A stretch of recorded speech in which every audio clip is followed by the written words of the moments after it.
Tom Haak ist bei uns. Er ist Direktor des HR Trend Instituts.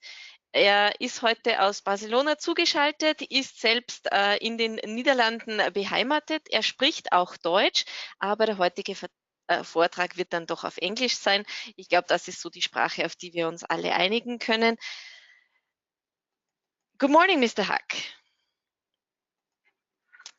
We can't hear you yet. Just a second. Yeah, should be all right now. Yeah. Good morning. I waited until I got the instructions. Can you hear me now? Of course. You're online. You're on air. We can start if you want. Yeah. Now I only have to see how I share my presentation. That is. You will get to notice in a second. You just have to push OK, and then here we go. Yeah. Here we go. And then I do it in this way. All right. Yeah, can you see the first slide? We can. You can go ahead if you want to. Yeah. So it's a pleasure for me to be here, and thank you for having me. I'm going to talk to you today about what are the big HR trends. And yeah, my name is Tom Haak, as I said. My background is in international HR. I've worked in companies that you see there, big multinational companies, generally speaking. Today, I'm the director of the HR Trend Institute since 2014. And at the HR Trend Institute, we are trend watchers in the people and organization domain. And we write about it, we talk about it. And we basically, you could say, we try to inspire people how they could use the trends. And well, I hope that after today you've got some new ideas on how to tackle your most burning issues.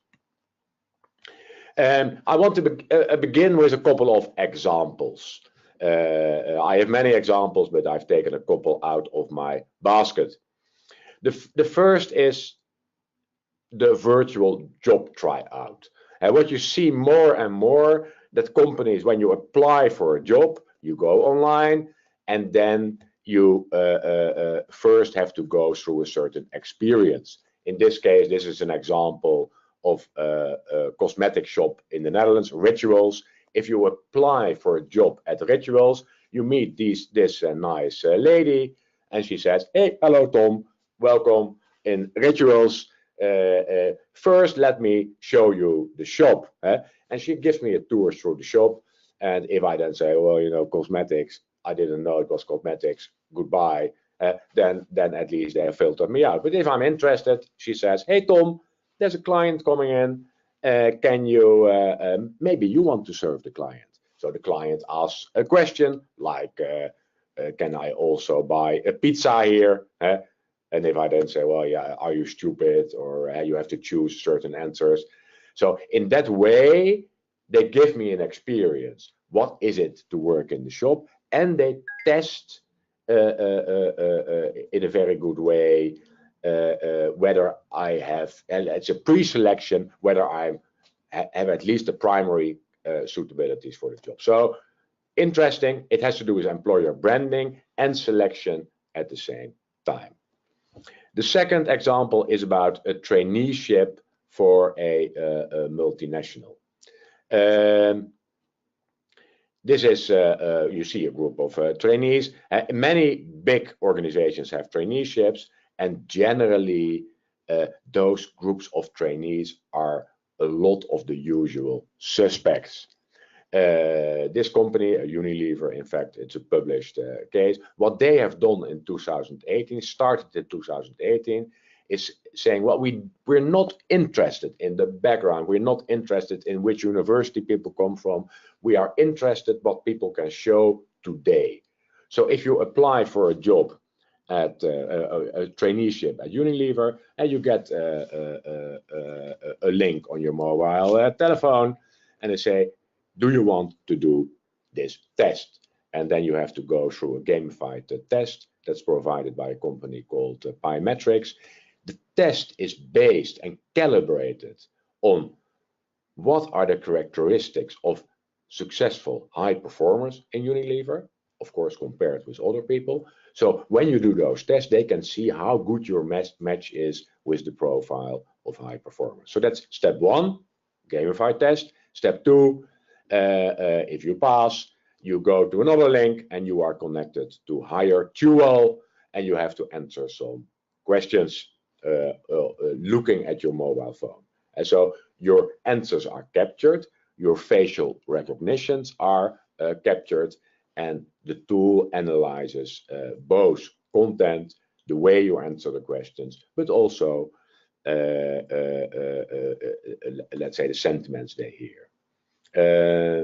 And well, if you pass, then you are invited for, of course, also interviews. You have to meet some people. As a result of this approach, the diversity of the pool of trainees in Unilever has increased a lot, because no longer the usual suspects, but really looking at fact-based, data-based profiles of candidates.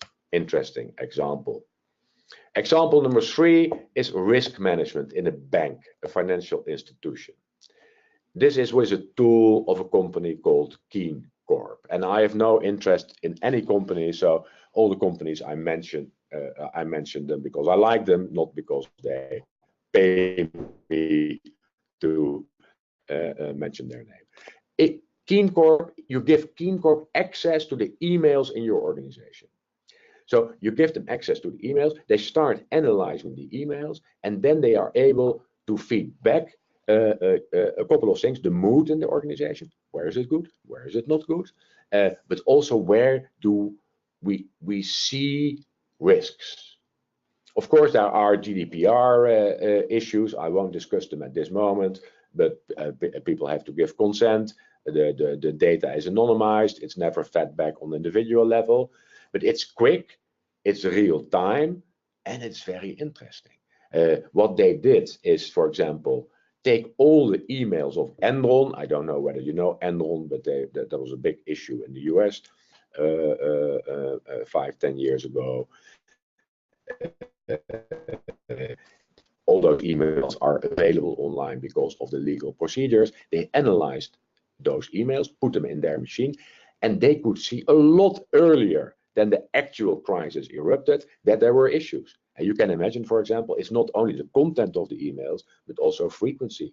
If people certainly stop emailing in certain departments, that might be a signal as well. So example number 3.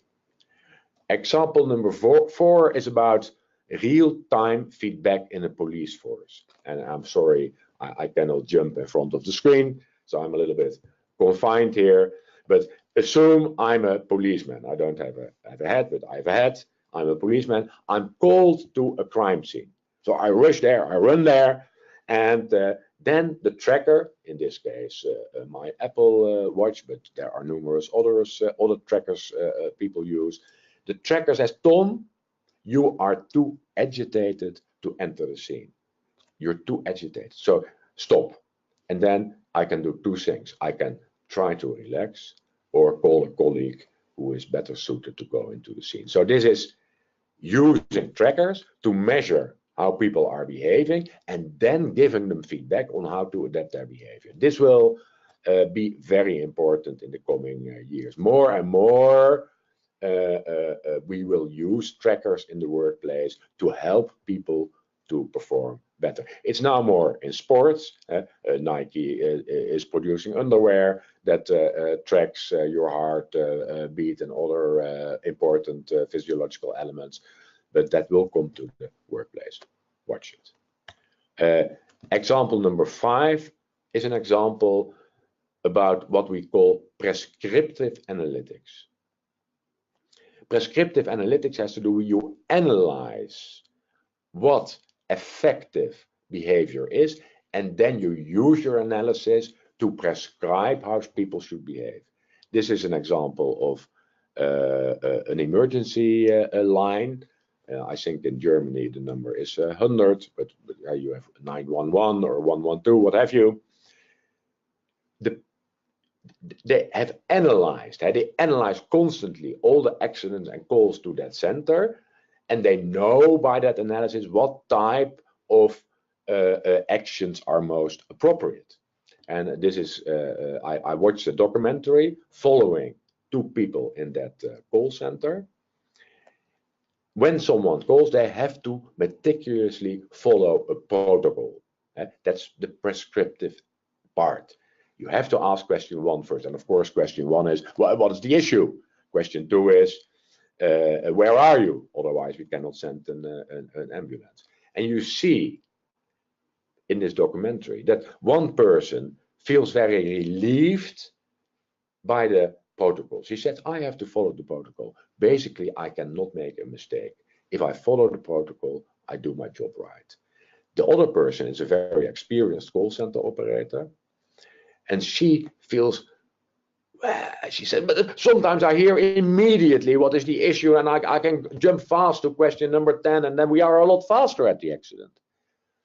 This lady, it's a lady in this case, is fired because you have to follow the protocol. And maybe in some instances you're faster, but on the average, it's better to follow the protocol. Why is there a dog in this picture? Because question number 4, I think, or 5 is, do you have a dog?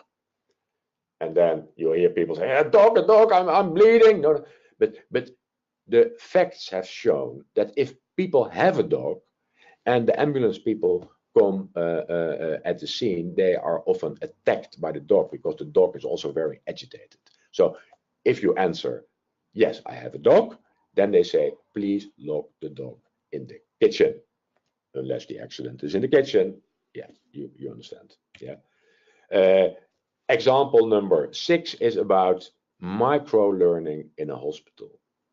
And the whole domain of learning and development needs to be, you could say, redesigned in the coming years. There's a lot of old-fashioned things going on, but the big important trend at this moment has to do with learning in the flow of work. How can you observe people in the work they are doing, and then if they are doing things right, good. But if they are deviating or if they can be assisted, then you can offer them a micro-learning solution. This example is, for example, about a nurse. Let's assume I'm Tom, the nurse. My diary knows that I'm scheduled to do an operation, let's say a gallbladder operation at 9 o'clock. I'm walking to that operation at 5 to 9. Ping on my smartphone. The question is, Tom, please answer the following questions. I have to answer a short questionnaire about the gallbladder operation, what's important, what's not important. And if I answer it right, they say, good luck, Tom, don't forget to wash your hands. If I have some answers wrong, they offer me, again on my phone, a short video saying, Tom, this is repeating what are the 5 essential aspects you have to take into account. So it's in the flow of work, offering me a personalized solution that fits with my need at that moment. And you can imagine that in many jobs, this is going to be important. It's not easy, because you have to know what people are doing. You have to be able to observe them, also sometimes with technological assistance, but a very promising area. Number 7 is about designing a new office. And this is an example of, there are many examples, but one company that did this was BCG in the design of their New York office. And let's say 6 months, a year before they designed the new office, they called all the people in the office and said, guys, girls, do you want to wear, here's a device, and that device is provided by a company called Humanize, and it's a badge with a tracker. Do you want to wear the badge? Because the coming months, we will track how people are moving in the office, who's meeting with whom, which rooms are used, which rooms are not used. So that, based on that data, we can design a new office that kind of fits as a glove on the way we are working. So using a tracker, using the, you could say the organizational network analysis in this case, as input for the design of a new office. And of course, you should not do it secretly in the batch of people, but if you are open about it, and if it's clear what the benefits for employees are, of course, they are willing to do that. I already mentioned organizational network analysis, and that is becoming a powerful tool. Basically, it has to do with how are networks in and also outside organizations working. And there are numerous ways to establish the data. And the simplest way is still questionnaire based. You ask people, with whom are you in frequent contact? And you also generally ask, is that contact helping you or hindering you? That's valuable information. But you can also do it with the trackers as humanized. You can do it looking at the social networks and the emails in the organization. The picture you see here was possible in the past by LinkedIn. It's not possible anymore. But assume this is a network in an organization. It's very powerful because you can start looking for interesting people in the network. For example, often interesting people are what we call connectors. And you see, for example, in this picture, the blue-orange world, the green world. And the question is, well, maybe they are too siloed today in the organization. Where are the people who are already today the natural connectors between the two worlds? We might use those people. And this is a powerful tool you can use in various ways. But for example, in this example for talent identification, instead of going around the organization and asking everybody, who is your talent and what is your talent, you make the map and you detect a lot of inconspicuous talent. Number 9 is an example, short example. It's learning feedback. I like the example. I think I heard it from someone from Siemens. Go back to the nurse. There I have viewed the little video, the micro learning video that teaches me about the gallbladder operation. The camera tracks how I look, and if I look, picture on the left side like that, the software knows Tom did not understand it. So we have to do something different, or we have to show it again, or we have to ask Tom, what did you not understand? Picture on the right, Tom is happy, he understood it. So they use facial recognition to adapt the way they use the learning solutions.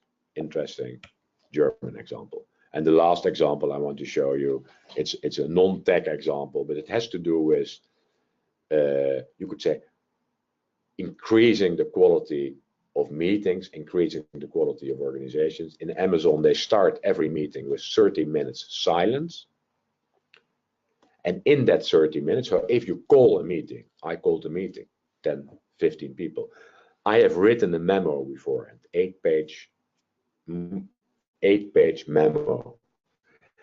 And in that memo, there's the background of the meeting. What do I expect everybody to know? What are we going to look at? So that after everybody in that 30 minutes has read the memo, there's a level playing field. No PowerPoint anymore, yeah, just a quality meeting, level playing field. And as a result of this measure, the number of meetings has gone down, because people say, well, you know, you are very cautious to call a meeting, and the quality of the meetings has gone up. So 10 examples showing things. Oh, I have a number 11 as well. Well, interesting. I like number 11, so that's why I put it in. This is not so easy to explain, but this is about skill mapping. So this is a company. The name human AI, human AI. You can see it on the right side of the slide. They make an inventory of skills of people, in this case in a software organization, and then they make a map of the skills, and you can see that certain skills are clustered. So people who have skill A often are good at skill B or C. They use this map also as a, you could say, as a, for it two ways, to look for people in vacancies. They say, well, we are looking for someone with skills C. We don't have enough, but if C always appears with B and A, then we might look for people who have skill B, because they generally, what we have seen, can also easily learn C. And in the end, that will result, you could say, with some imagination, in a Netflix type of solution for organizations. As saying, Tom, people with these type of skills as you have also are interested to do these kind of jobs where other skills are required. So using analysis, using cluster analysis to make life of people in organizations a lot easier. Now I want to go through some of the major trends. And of course, there are many more examples, but go to my website and I write a lot about it. If there's one trend that I would like you to remember and internalize, and of which I think it's the most important trend at this moment, it has to do with personalization. Personalization is, are you able to take the individual wishes and capabilities of people into account? Do not consider people as part of a group, but try to personalize. In the consumer arena, they are far ahead here. So you all have the experience probably with Netflix, Spotify, Tinder, what have you. My local supermarket really makes an effort to try to find out what my preferences are, how I'm behaving, not Tom as a member of a segment of older men living in the suburbs, but the individual Tom Haak. In the workplace, it's not so easy. So most organizations, where HR in the past came from one size fits all, today it's a little bit more about segments, the high potentials, the older manager, those type of segments. But slowly, maybe a little bit too slow, it's moving to a more personalized approach. Big consequences. So if you look at your HR practices and you look, are we able to tailor them to the individual capabilities and wishes of employees? Well, start with recruitment. If you are still saying we are looking for job A and we are looking for a person who can do A, B, C, D, E, F, G, that is not a personalized approach. Then you say, this is what we are looking for, yeah, and then we are not going to tailor that to the individuals. Modern organizations are taking the you could say the other way. They say we have a pool of people with, of course, certain capabilities, with a certain personality, who fit culturally with our organization. But when we have opportunities, when we have a project, then we are going to look how we can make the best fit between the wishes, capabilities, preferences of people, and what we need in the project. I won't go through all the elements, but I already mentioned learning, and many learning solutions are not personalized. They put people, 20 people, 30 people in a classroom and say, this is what you need and this is what we're going to learn. Onboarding. I see a lot of onboarding solutions these days. Most of the time, they are not personalized. We know you are a new employee, then we know what you need. Often, that's not true. Making assumptions about groups of people, what they want and need, is not necessary if you can try to find it out on an individual level. Also, all the talk about generational differences, etc. If you know someone's date of birth, you cannot predict his or her behavior. That's impossible. So if you say, oh yeah, we know, we read a lot about the millennials, the Gen Y, Gen Z, we know your generation, then we know what you want, we know how you behave. Be very careful, because it's not true. Two, the trust issue. I tried to explain it in a good way. There's two levels of trust, you could say, important. Employees and organization. Do the employees trust the organization? And especially in these times of new technology, do people trust the technology? And we should not assume that these trust levels are necessarily high. There is an annual research called the Edelman Trust Barometer. You can look it up. They measure the trust of people in different institutions. They also ask, do you trust your organization, your employer, to do the right thing? That's not so bad, the outcome. I think today, the last research showed 75% of the people say, I trust my organization to do the right thing. Still 25% say, well, I don't know. If you ask the question about, do you expect your government to do the right thing? Well, the percentage drops to 50%. But trust, let's look at it, and let's not assume that everybody trusts each other. Also, technology-wise, there are a lot of technological capabilities today, but do people trust the technology? And also, do they trust the way you in an organization are using the technology? There's a lot to say about it. I won't do it at this moment, but the whole issue of data ownership is becoming very important. Organizations are gathering more and more data about individuals, but if you leave the organization as an individual, can you then take the data with you to your next employer? Often not the case. Three, important development, early days. So we have not seen a lot of it, but it's coming. This has to do with splitting development and other performance management activities.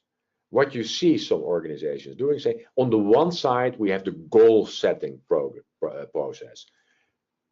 We want to do something, and we have to make clear what is the responsibility of the team, of the department, what is the responsibility of the individuals. So it's about goal setting.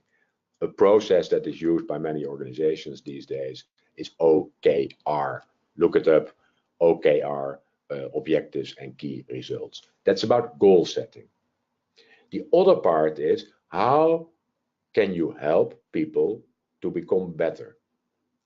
It has also to do with trust, because the interests of the organization and the individual are not necessarily aligned. Organizations can say, oh yeah, development is so important. Well, often that's not really the case, or more a slogan, more window dressing than reality. What you see, not so much in organizations today, but what you see, for example, in football, and that top football players, they hire organizations, they pay them. Of course, it's easier for a football player if you have good money. And they say to that organization, I want you to help me to become better. And so after each match, they sit together and look at the data, and you get tips on how to play better in the next match. The club has nothing to do with it. I don't say the clubs like it necessarily, but the interests also of the player and the football club are not totally aligned. The club wants to become champion this year. The player wants to develop into the best striker in Germany or in the world in the coming years. Not totally aligned. So splitting the question, how can I help you to become better, from goal setting is going on, and you see it also a lot in smaller organizations. I'm happy to talk more about it, but there's no time at this moment. Number 4 on the list, and you hear a lot of talk about the employee experience. I have been in many organizations where they say, oh yeah, we also have an employee experience project. The question is, are these employee experience programs really focusing on the employee, or is it still a top-down approach? And unfortunately, in most instances, it is still a top-down approach. We, as an organization, we are going to give you a certain experience. And it's interesting, if you look, I have a collection of employee journey maps.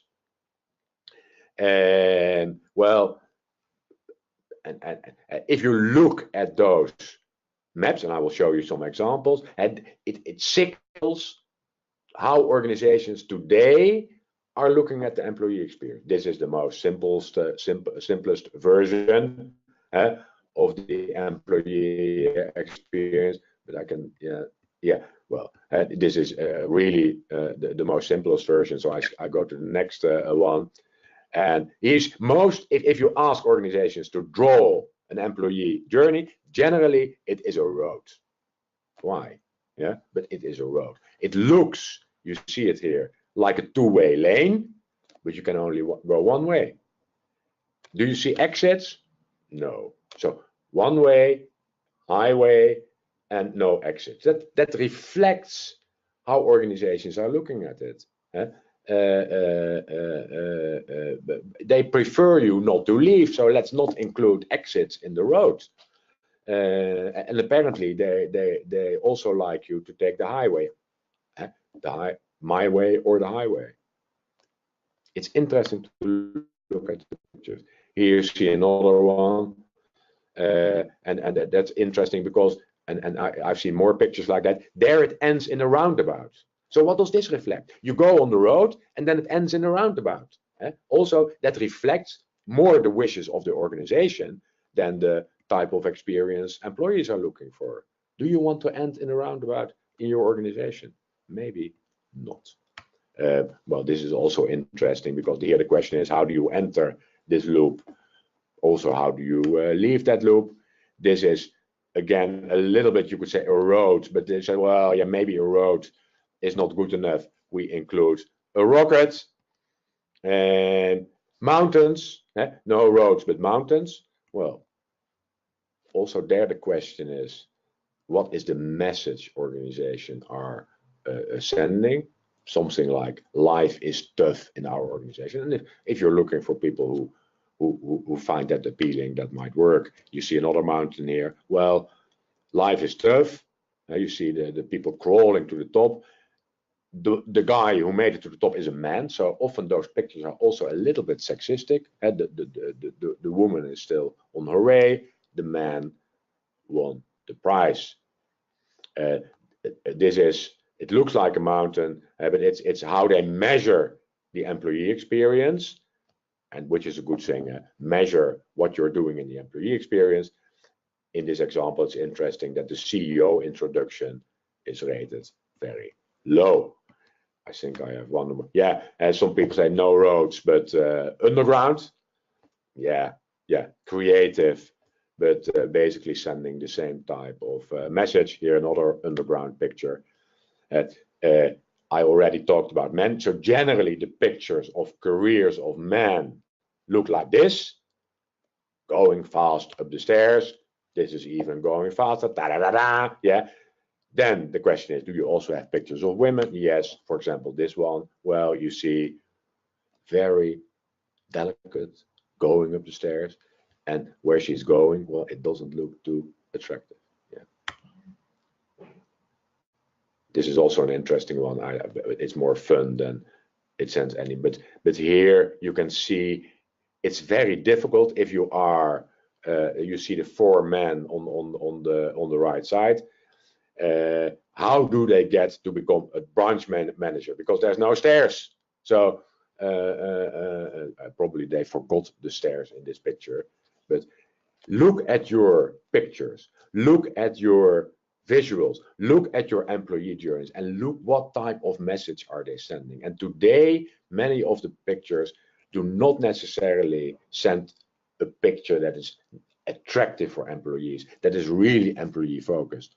Many of them are more employer focused. Number 5, I look at the time, I have about 5 minutes. No more paternalism.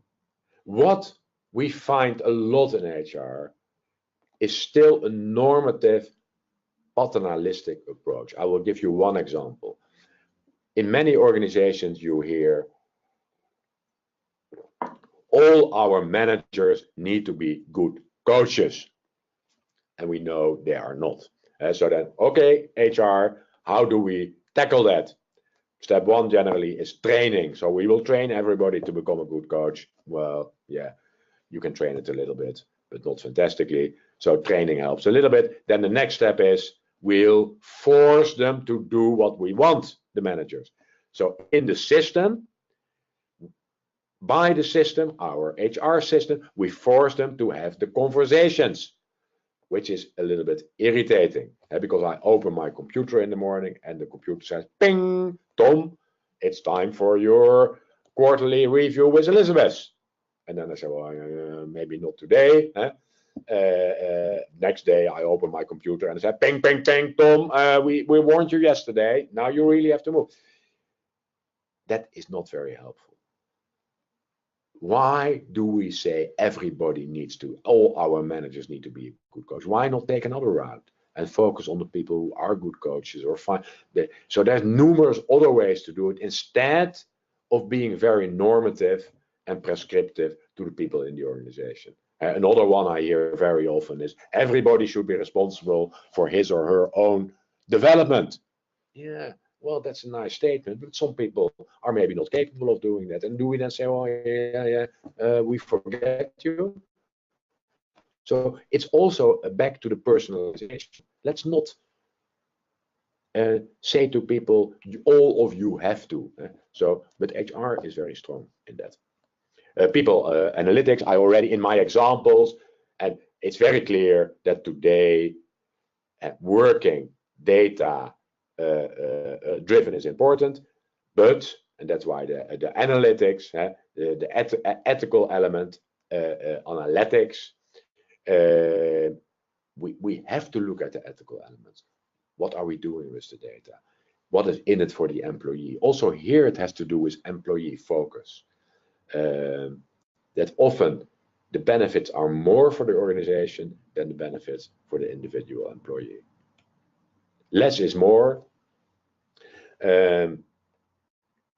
Still, if you look at HR teams, most of the time you see the following. They have too many initiatives. So there's a long list of initiatives that are hardly ever finished because there's not enough focus. Secondly, what you see that the initiatives that are there are often not well connected to the most burning issues. So less is more. The organizations that are very effective, they have a clear connection between the business issues and the HR initiatives, and they have focused on the few initiatives that really make a difference, and they don't do other things. Difficult, important.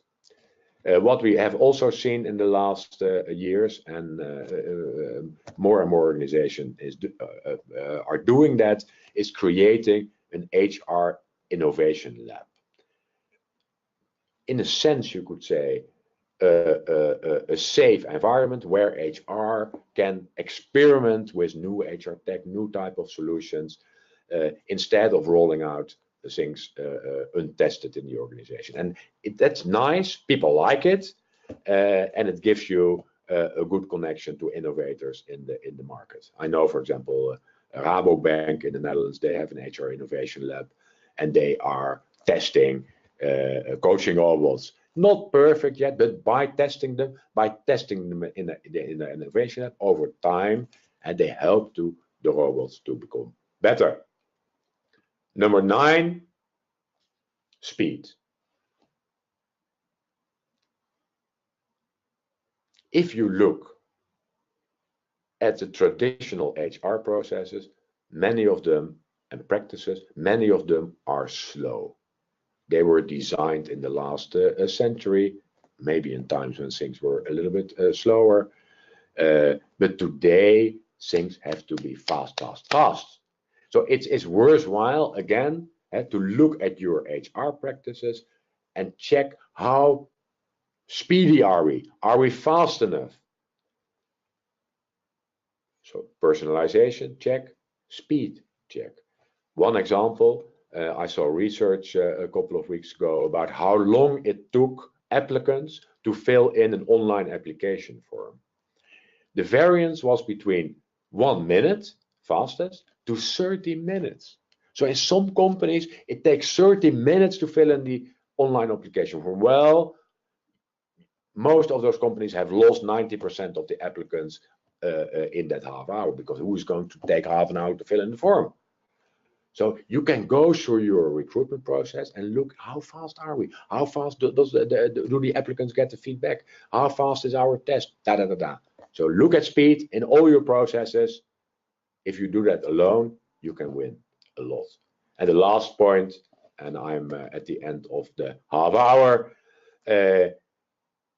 let's not forget, you could say it's a super open door, but HR is about people. And what we have seen in the last years is that many HR organizations and many HR professionals have drifted away from the people. We all know the famous Ulrich model, designed in the 1990s, and there you had 4 roles. If you remember them, one was, I think, strategic advisor, change agent, administrative expert, and employee champion. Well, if you ask people, what do you want to be? And most people say, I want to be a strategic advisor, maybe a change agent, but yeah, not an administrative expert or an employee champion. And those areas have suffered. Operations, I won't go into it, but operations has suffered. It's coming back now.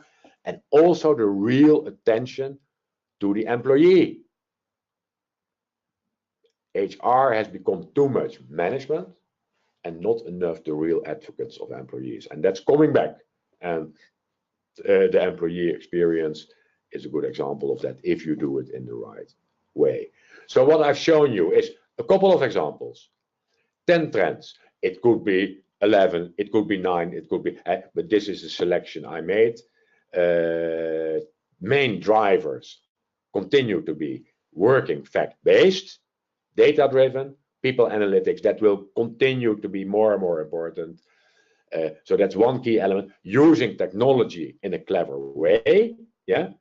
And a clever way is using it there where you can have most impact on the business critical issues in the organization. And 3, continue to focus on the people and focus more on the people instead of being behaving as important and part of managers. So I included, we don't do the test here, but I included in the pack a little test to check for yourself how future-proof is our HR, and you can easily make a simple questionnaire.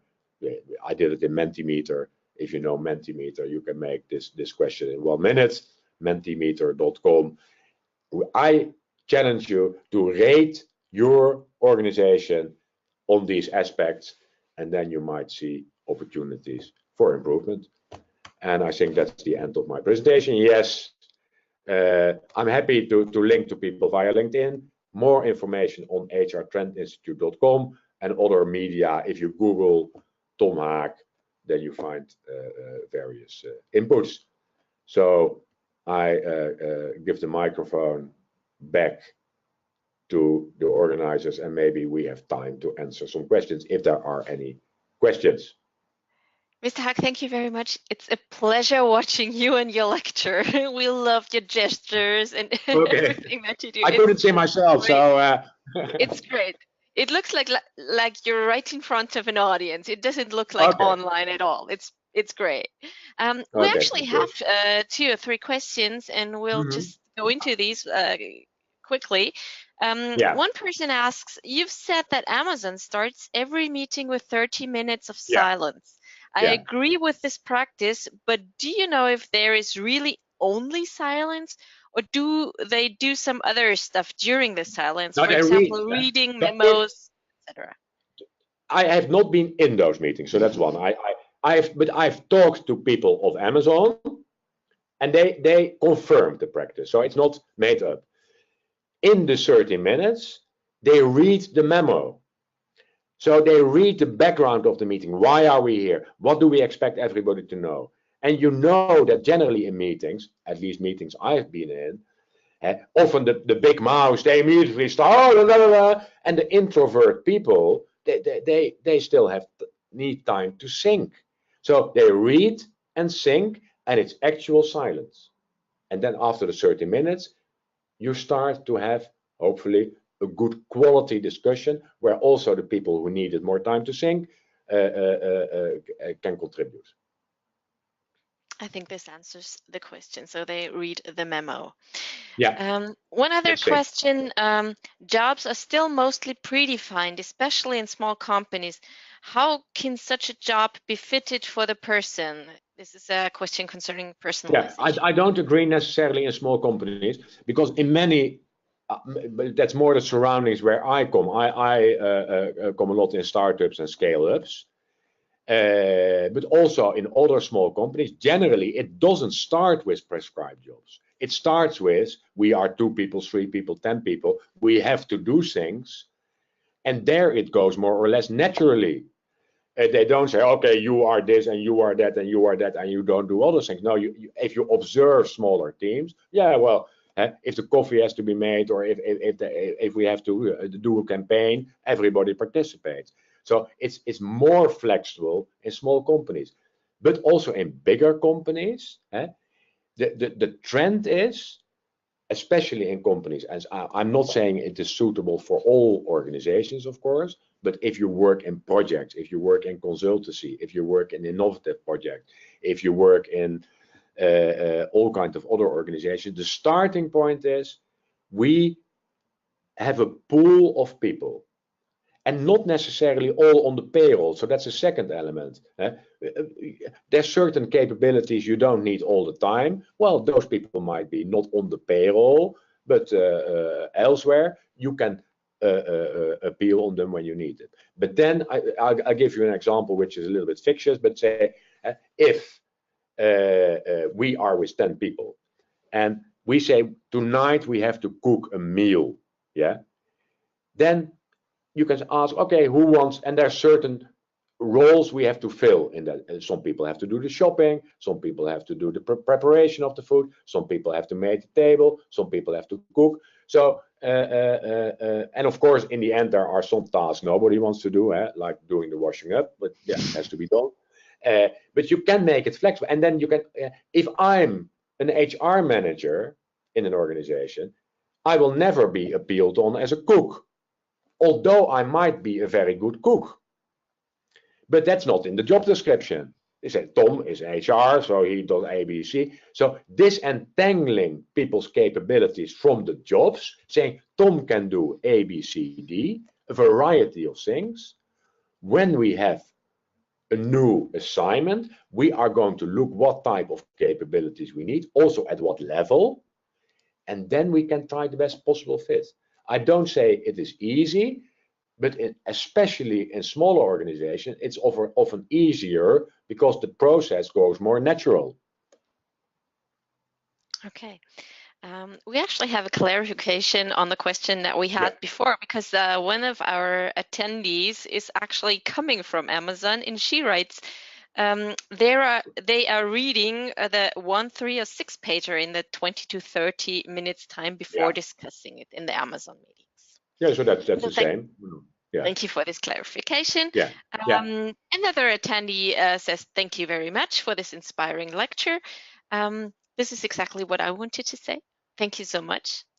All right. We'll be happy to have you again this fall for another lecture. So please, everyone, join in the meantime, people can read me or watch me in other media, and I'm also happy to be in touch with people if they have specific questions or remarks or suggestions. I'm always looking for nice examples. So I told the 10 stories in the beginning. That's I'm looking for real good examples of people who are doing innovative things, because that I can use and share with other people. So if people have nice, cool examples, please, I'm super interested in that. Thank you very much once again. Have a good day, Mr. Haak. Okay, take care. Bye-bye. Zum einen natürlich das große Dankeschön an die Referenten des heutigen Tages für die tollen Beiträge.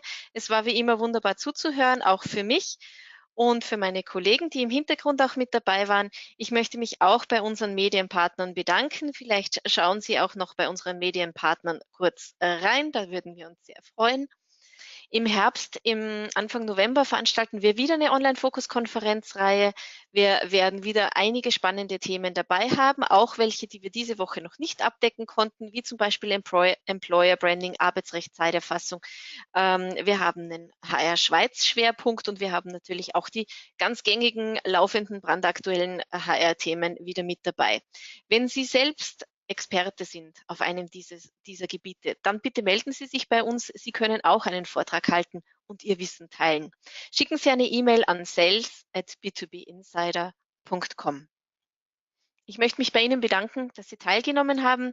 Wenn Sie noch mehr Infos benötigen oder Teile des Vortrags verpasst haben, können wir Ihnen gerne die Aufzeichnung des heutigen Tages der einzelnen Vorträge übermitteln. Wir würden Sie auch noch gerne bitten, dass Sie uns abschließendes Feedback geben, wenn Sie hier die Konferenz verlassen, dass Sie die Exit-Fragen beantworten. Die helfen uns nämlich, uns künftig noch mehr zu verbessern und eine noch aufregendere und schönere Konferenz für Sie zu gestalten. Gerne können Sie Ihr Feedback auch per E-Mail übermitteln an fokus-konferenz@b2b-insider.com. Ein großes Dankeschön. Ich wünsche Ihnen noch einen schönen Nachmittag, jetzt eine schöne Mittagspause und wir sehen und hören uns dann morgen wieder bei der Online-Fokus-Konferenz HR von B2B Insider. Schönen Tag und tschüss.